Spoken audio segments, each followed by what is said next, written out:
Welcome to Autism Tips and Tools, where we highlight the best practical guidance from previous episodes of Autism Knows No Borders. Whether you're a self-advocate, a family member, or a service provider, there's something here for you. I'm Rachel Harmon, a professional in the field of autism services, outreach, and advocacy, and the following clip is from my conversation with Russell Lehmann. Russell is an autistic self-advocate, motivational speaker, author, and poet. He travels the world spreading hope, awareness, and compassion while striving to erase the stigma and stereotypes associated with having a disability. Here's Russell talking about how he deals with the pressure of societal expectations. It's incredibly complicated and nuanced. There are times where, diagnoses and labels do lead to ableism, and we talk about equality, right? But it really comes down to equity, because you can't really achieve equality without equity, and that's giving the people the right amount of resources to become equal amongst each other. And so there have been times, where I go to like a developmental center for children, right? And some of the staff with some of the kids, they'll encourage the kids to be proud of themselves, but then the kids become too proud and they come across as very arrogant.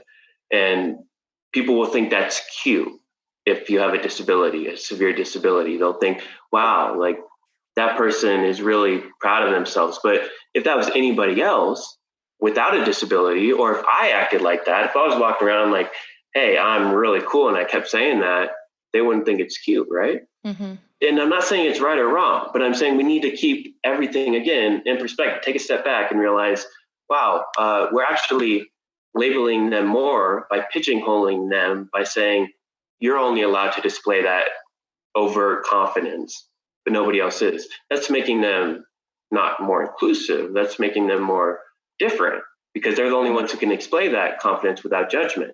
So it can be very, again, complicated.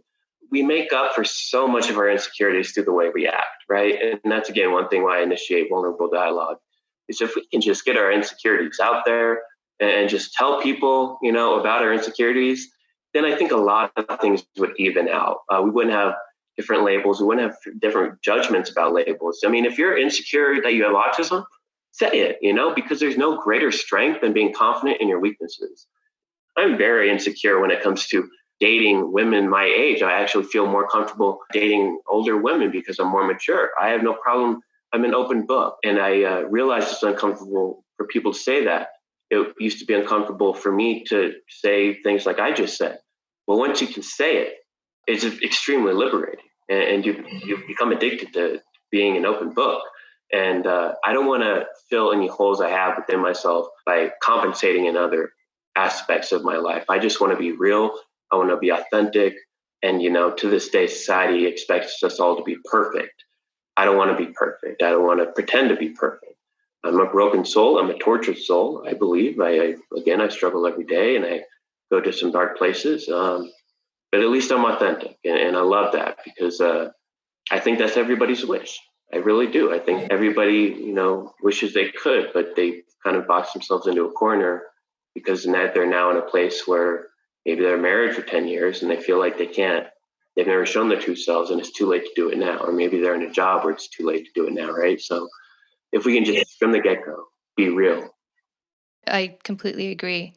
It is hard, though. People care about how they look, not just physically, but how they appear to other people. Mm-hmm. Absolutely. Yeah, and I think it takes a lot of work to get outside of those boxes if that's all you knew as you were growing up. Yeah, I know. And that's very much true. And I don't judge people. I just don't, because, again, I don't know what it's like to live their life. I will never know. So, yeah, I'm not saying that people who do compensate, which we all do, I compensate. Let's be more aware of it, right? Mm-hmm. It's not like I don't think about how I look before I give a speech. I want to look my best, right? We all want to look good. We all want to project confidence and everything. But at the same time, we don't want to do that mindlessly. We want to be mindful of how and in what areas we're projecting ourselves in order to reflect on our insecurities. And it doesn't have to be overt to society. You can do it in your personal life without telling anybody. Just when you go to bed at night, think about what you did at work or at home, and maybe why you did that, and does that reflect maybe an insecurity within you?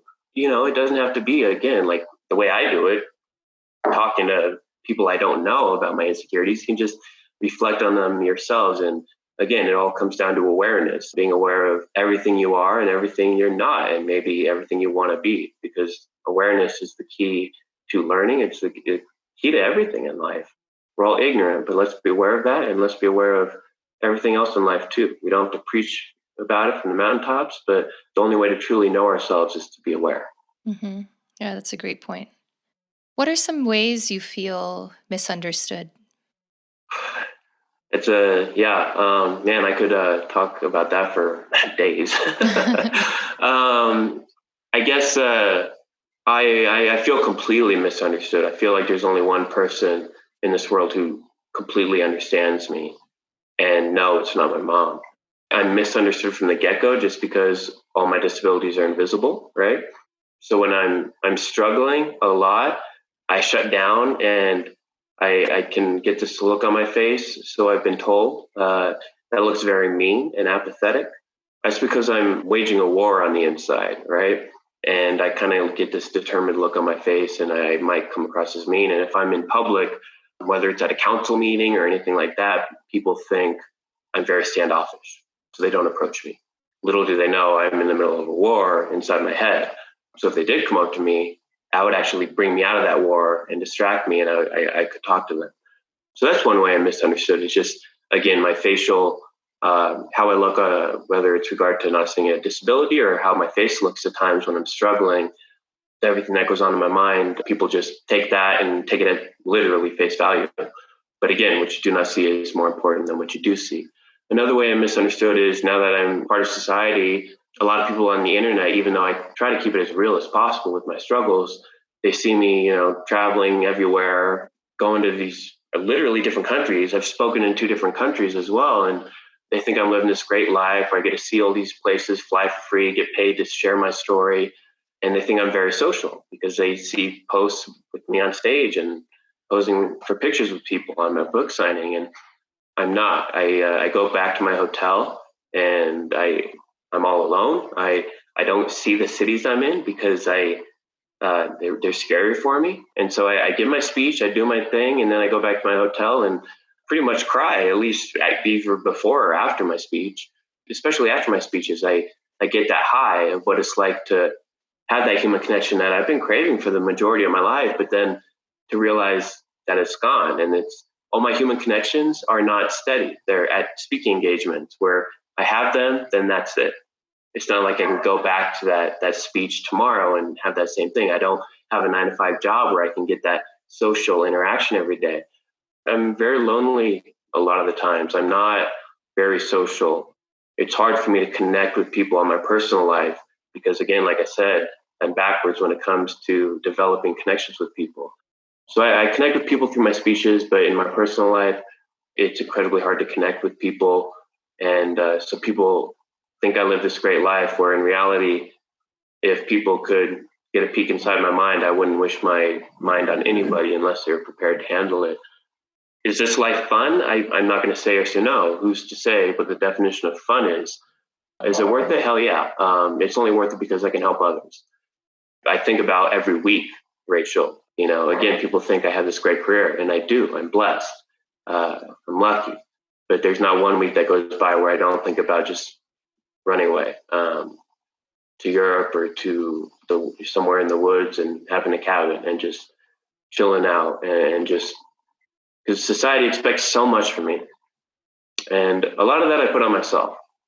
But people, again, they look at me and they think they see a competent man, and they don't know what's going on inside my head. And the burden of having to meet people's expectations when they don't know how much I struggle every day is very tough. So that's, like I said, I could answer this question for days on end, but those are a few areas that I'm misunderstood. Thanks for tuning in to Autism Knows No Borders. Would you like to hear Russell talk about how public speaking has helped him grow? Follow the link in the show notes for the full conversation. And be sure to subscribe for more stories from people connected to autism, inspiring change, and building community. Let's work together to transform how the world relates to autism. Thanks for listening. Take care.